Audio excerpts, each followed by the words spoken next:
Hey, Neal Battaglia here. Alright, so Yvonne from Saxophone Tribe asked me what arpeggios are. And basically, arpeggios are chords, but they're played one note at a time. So a scale, you play like C, D, E, F, G. Those are the first five notes of the C major scale. For an arpeggio, you'd play C, E, G. So you're basically skipping the notes. So it's like C, you skip D, you go to E, you skip F, you go to G. So it's like the same notes from the scales. And sometimes even people say chord scales because chords and scales really are the same thing. It just has to do with like the spacing of the notes. So with scales, the notes are closer together. C, D, E, F, G. The chords are going to be more, they're going to be farther apart. So like C, E, G, B, D. Eventually you actually get all the same notes of the scale. You just have more space in between the notes. So like if I play the C scale on tenor, it's going to be. If I play the C arpeggio, let's say the triad, I'll play. If I play the seventh chord, let's say the major seventh chord for C major.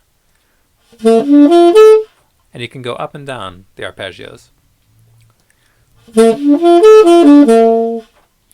And as saxophone players, we can't play chords. On a piano, you can. You can play literally different notes at the same time. On a guitar, you can do the same thing. To play chords or to kind of get the feeling of the chords, we can play arpeggios, though, on the saxophone. So yeah, it's basically like a scale. It's just skipping some notes, and there are all kinds of different patterns you can do with arpeggios. And there are all kinds of different chords. So you can have major arpeggios, minor arpeggios, diminished, augmented, all these different variations. And again, like each chord is related to a scale. They're kind of the same thing. You can think about how chords are built from scales. You can think about what scales work with certain chords. They're all kind of connected. What I recommend for most people to do is to learn the major scales first. Once you know the major scales, it's going to be a lot easier to kind of build from them. Because if you're trying to play like an arpeggio that's based on a certain scale, if you can play that scale, it becomes easy. If you don't know that scale, it becomes harder because you're basically learning something different. If you know something that's connected to it, you're kind of just changing it a little bit, playing a variation of something you know. So yeah, it's a short lesson on scales and arpeggios and chords and how they're kind of connected. But yeah, if you know some scales, try playing some arpeggios. Try just maybe starting with the triads. I think Bob Reynolds kind of focuses on one of the 7 T's. He talks about one of the T's is triads. He's got tone, time, these 7 words that start with the letter T. But one of them is triads too. And tone actually, by the way, is number 1.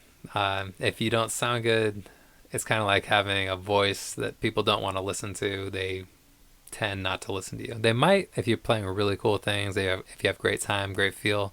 But tone is super important as a saxophone player. So, kind of a tangent right there. But yeah, try out some triads. Maybe start with the major triads. You could do some minor triads. The triads are the kind of basic building block of the chords, and you might think you know them, but you can probably get farther into triads than you think you are at this point, and that can be beneficial.